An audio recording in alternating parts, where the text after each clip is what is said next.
I am Hillian, and this is me at age 4 on the first Apple computer in Pretoria. So yeah, I was lucky to grow up in a home where my dad was quite tech orientated, so the path was cut out for me. Alrighty, okay, quick question. Does anyone recognize the city photographed here? Yes, Sao Paulo. Okay, you guys, Sao Paulo is a city on the east coast of Brazil. It's home to about 22 million people and the biggest city in the southern hemisphere. Now, Brazil, interestingly enough, is the world's world's country with the most water. So if I tell you that this city had run out of water for 5 days, it's really hard to believe, right? Truth be told, they did. Sao Paulo had a hydraulic collapse in 2015. Taps run dry. And we went to go speak to the people who live here. And the stories are hair-raising and horrifying. People were saying it's like apocalyptic. People were ransacking stuff in the streets, like breaking things down, attacking each other, instead of actually rallying together to try and solve this crisis. So why am I telling you the story? 2 quick reasons.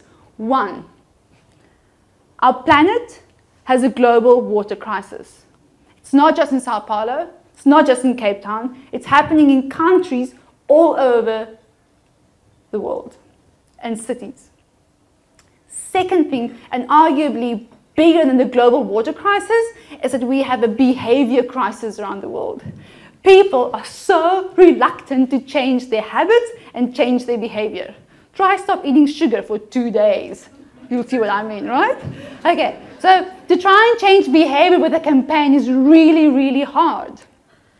So the aim of the Run for Water campaign was to help this woman, 47-year-old Mina Guli, ex-lawyer turned runner, to tell people about the global water crisis using social media. We were very, very, very fortunate in the way that the campaign played out. In total, we received 150 million social impressions or reach. And with the help of PR, we escalated into over 1 billion reach globally. I still smile about that. So, thank you. So yeah, we had coverage by, I say this like it's natural, but it really isn't. CNN, BBC, HuffPo, every possible global outlet from Red Bull, Al Jazeera, Mashable, Daily Mail. We had, it was quite extraordinary. But for me, the biggest success marker of this campaign was 3 days after the campaign ended, Mina got flown to New York, where she met with Peter Thompson, the then president of the United Nations General Assembly, and the UN endorsed the campaign. Now, the most extraordinary thing was to see the floodgates of the UN media open to the campaign. I mean, name it, radio, print, TV, podcasts, everything started covering the campaign, and that just tipped our reach into the billions. So, yeah, it was quite an extraordinary experience. Now, I want to quickly just explain what the campaign actually was. The campaign was to run, Mina decided she wants to run 40 marathons in 40 days across 6 of the world's greatest rivers. Every river needs to be on a different continent. So this thing saw us doing 19 flights in 40 days, circumnavigating the Earth, right? And to accommodate for all the travel days, we actually had to average 53 kilometers of running per day. And the campaign planning happened during Cape Town, but the campaign execution partially happened on the ground whilst running. And this was in the most extreme situations. I mean, from the Colorado River in the US, I was riding copy with a coyote howling 100, 200 meters from me, thinking, I don't know if I'll see my mom again. You know, in Amazon, we were running in thick red mud with like torrential downpour for 35 kilometers because a car couldn't come fetch the media team. So I was running with a cell phone trying to document the story. In China, we had all sorts of weird and wonderful climates. In Australia, we went to the Murray-Darling River, which is just past Melbourne. There I was attacked by moths. I promise you the size of my hands. My hands are not small. All right? And Egypt, we went running past the Nile, and we finished, which I thought would be the easiest river of them all, the River Thames in England. It was properly hot. It was frigid cold. Our tents were frozen. We couldn't write copy. My fingers couldn't type. We couldn't press the camera shutter because the poor photographer hands were frozen. So we had all sorts of weird challenges, but this is how we managed to get this campaign done. Okay, lots of learnings. You can come talk to me afterwards if you want more insights, but 2 key takeaways. Here we go. The first one is storytelling. Now, if you want to tell a story, you have to tell it in an interesting way. You have to do something that is interesting to get onto the radar of people and, more importantly, the media. If Mina had gone running around the city with a placard with water facts, she would have been labeled as a Greenpeace activist or a tree hugger and would have hurt her credibility as a campaigner. And this is a new career for her. It's a second career. So her credibility was our responsibility. So do something that's newsworthy. Dave Duarte, who will be speaking afterwards, who works with Lewis Pugh. Lewis Pugh is one of the biggest campaigners for oceans. He doesn't run around with a placard. No, he puts a Speedo on, and with his bare skin, he dives into Arctic water to swim. That is the story.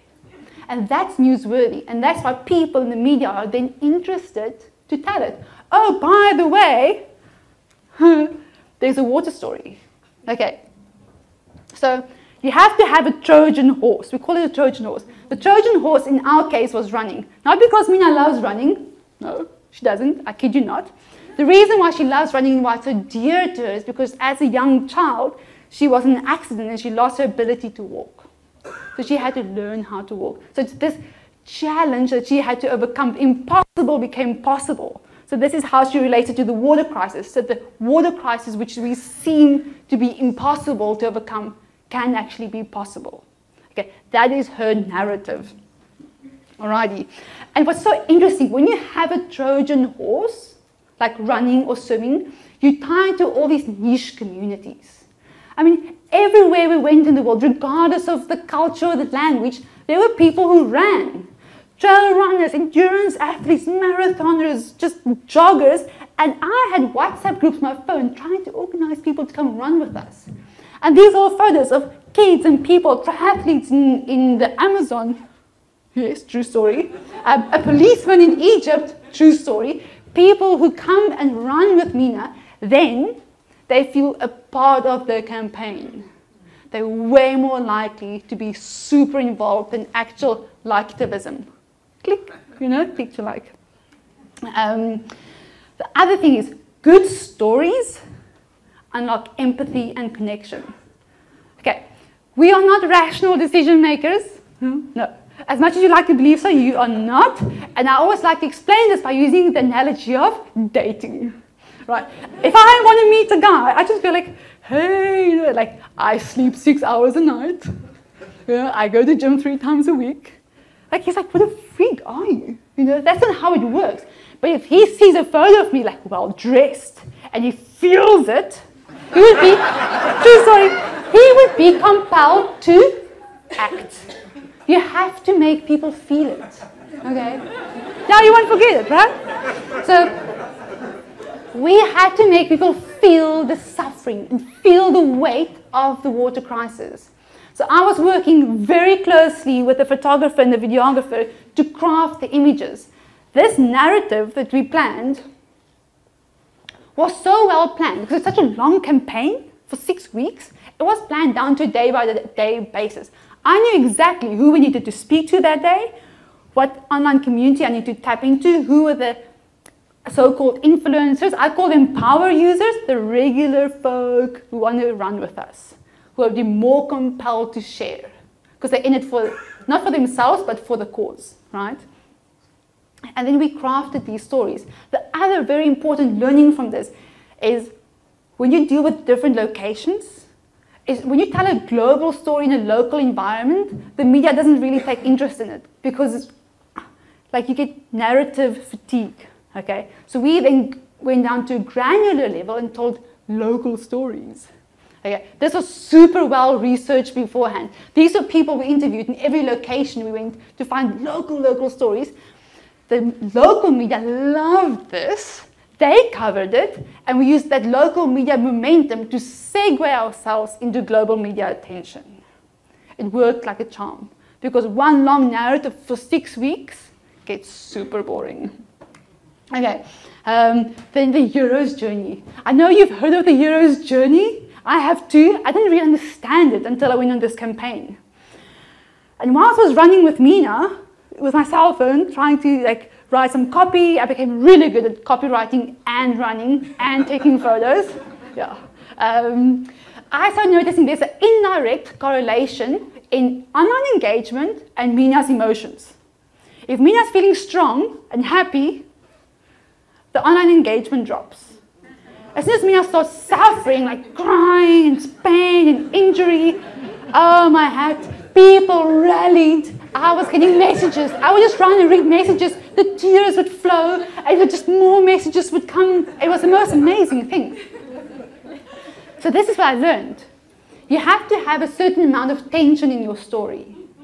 Okay.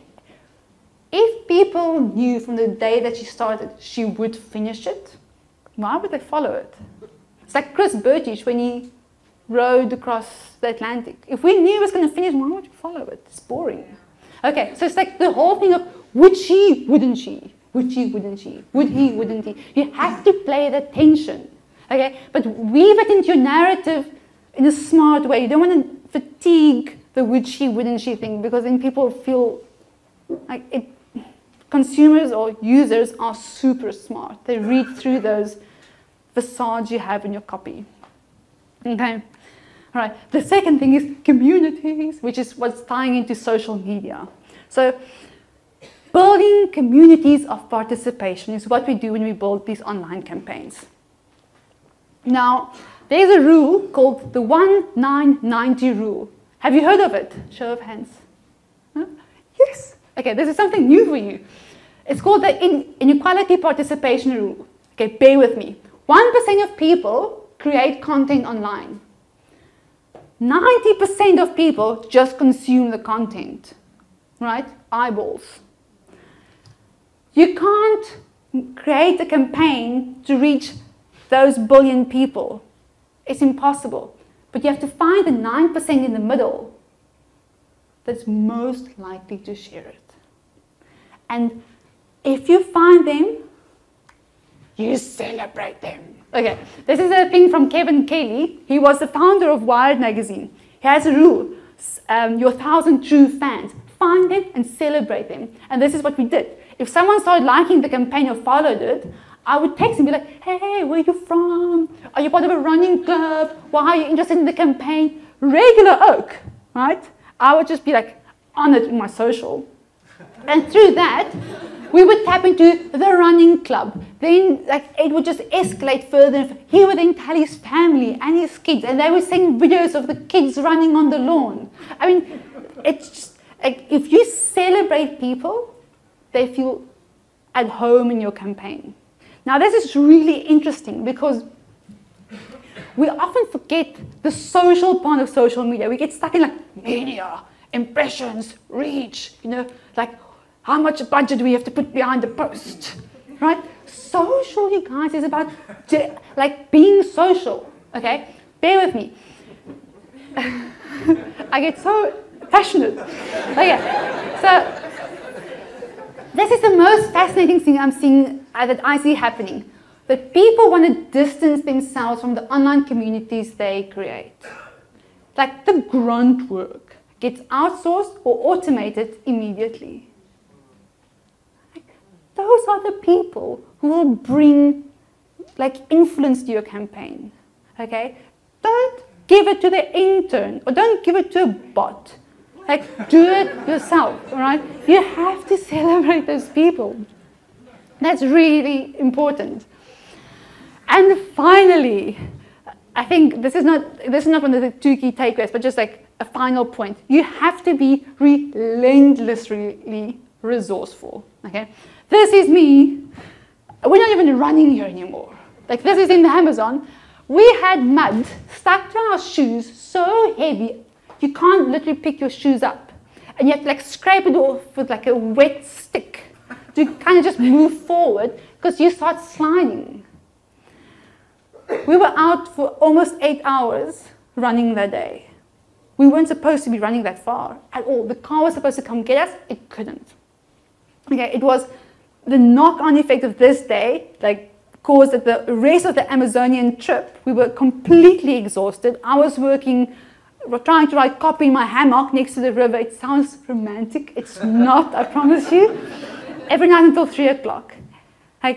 Building big, global, successful campaigns are not easy. If it was easy, we would all be knocking them out of the park on a daily basis. It takes grunt work. Another example. The plan will change. Why we have a plan is to change something, is to have something to change. Okay? I know with social, we have these content calendars that we so love to plan 30 days in advance. You guys, social is a dynamic environment. How do you know what people will want in 30 days' time? I don't even know what I want for breakfast tomorrow morning. Okay?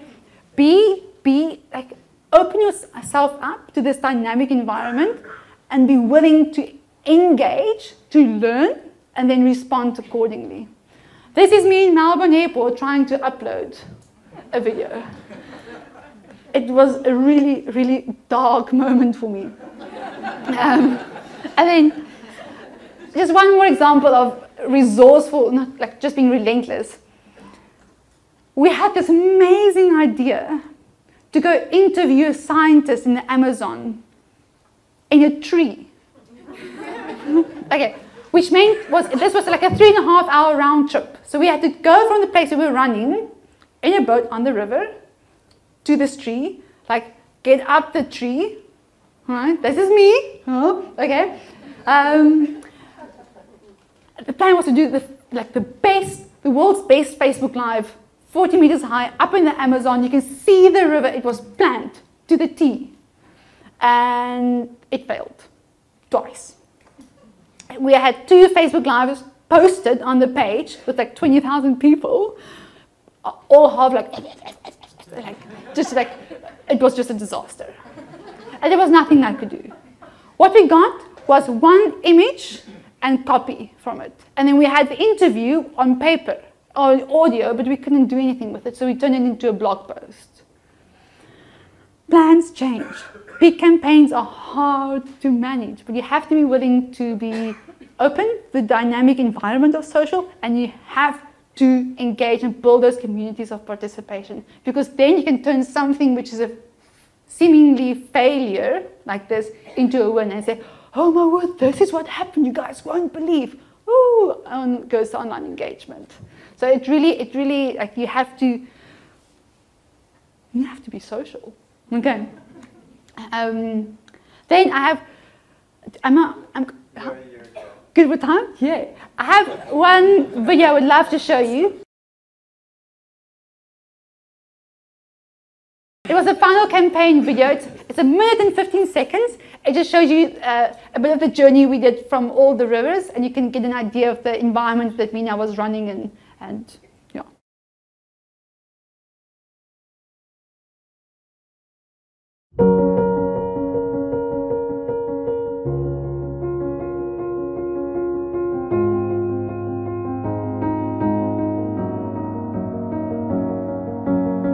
They say it's a matter of time, 1,000 days and the sun won't shine before I come back to you. When I'm happy, nothing's going to stop me. I'm making my way home, I'm making my way. For your love I will go far. I wanna be wherever you are. I know I'm coming back for you. Our love is a river long, the best ride in a million wrongs. I know I'm coming back to you. And I'm happy, nothing's going to stop me. I'm making my way home, I'm making my way. I go solo, oh I go solo. I'm making my way home, I'm making my way.